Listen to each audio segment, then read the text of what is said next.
Good evening, everyone. Michigan Tech took both matches in women's soccer against NMU last season. The Wildcats hold a 4-2 lead in the series, but the Huskies are trying to make some ground. In fact, the Wildcats are still looking for their first win of the year. It was a windy day at the NMU soccer field. It's 1-0 Tech after Alyssa Heineck goal 2 minutes into the game. For NMU, Jessica Splitgerber will get the ball away from Gabriella Garza. Helen Keelanen has good vision to get it up to Paula Hafner. Her attempt not bad, but Mary Beth Spohr in position to take care of that. About 30 seconds left in the first half. Lindsay Van Roy recovers the ball off the hop and puts it home to give Tech a 2-0 lead at the intermission. And yes, those goals in the last minute of a period make all kinds of difference. Second half, Heineck with a corner kick. That's Mackenzie Jordan right there with the half volley, a soft half volley. 3-0 Tech.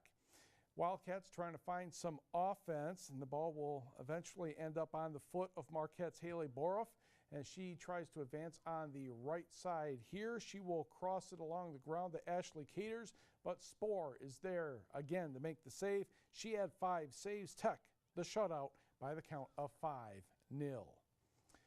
The NMU football Wildcats open their 101st season Saturday at home against the Findlay Oilers. Findlay is 1-0 after a 51-33 victory over Urbana last weekend. But the Wildcats do not believe Findlay has an advantage by having played a game already.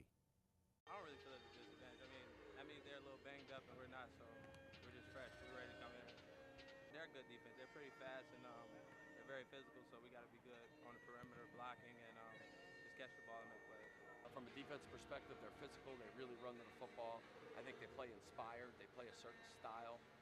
On offense, I think the quarterback, who's an Ohio State transfer, is a really good player, plays with a certain amount of maturity and poise.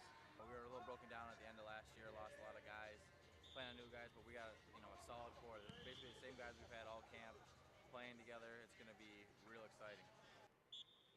The Oilers defeated NMU a year ago 45-10. The teams are 4-4 in their last 8 meetings. Kickoff is set for 1 o'clock at the Superior Dome. Michigan Tech begins the season Saturday as well at Tiffin against the Dragons.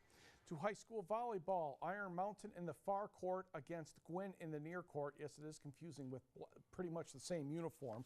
And number 4 for Gwynn gets the point. That's Chelsea Moton, but Iron Mountain had the early lead. Next for Gwynn, Ashley Childs, Kaylee Arnsberger to Shelby Talsma. She puts that one down, though Iron Mountain still had a 4-point lead. For the Mountaineers, Cassie Farah, Elena Herman back to Farah, and yes, that's going to go right to me on one hop. Cleanly handled, by the way. 8-3 Iron Mountain. Next, an ace by Marty Perkala, and yes, I almost had a chance to play that one as well. But after that, Gwynn started playing much better. Bella Wiedig has some hops. She had a couple of kills. Iron Mountain had a 9-3 lead, but Gwynn eventually would take the lead at 11-10. And Katie Aho will get the kill coming up here. Model Towners won the first set and the next 2 to take the match 3-0. On the scoreboard, Manistique defeats Westwood 3-0. Frankie Matson had 8 aces for Munising in a 3-1 win at home over Rapid River. Janelle Danny, another good night, 14 kills. Kearney Nato defeats Mid-Peninsula 3-0. Same for Lakeland and Hubble over Ontonagon. North Dickinson looking good so far in the early season. Nordics down Kingsford 3-1. Stevenson 3, Escanaba 0. Same for Gladstone defeating Norway. And Menominee, a home victory against Marquette 3-0. Minnesota Junior Hockey League Showcase at Rochester, Minnesota. The Marquette Royals make their debut. Not bad. Not a victory, though. Twin City Northern Lights won 3-1. Bryce Leaf had 37 saves for the Royals. Tigers off tonight. Cleveland leads the White Sox 14-2 in the 6th inning, 7th inning. I think Cleveland might hang on to win this one. Okay. And the Houghton girls and the Calumet boys were the winners today at the Calumet Cross Country Invitational at the Keweenaw Mountain Lodge. Yeah.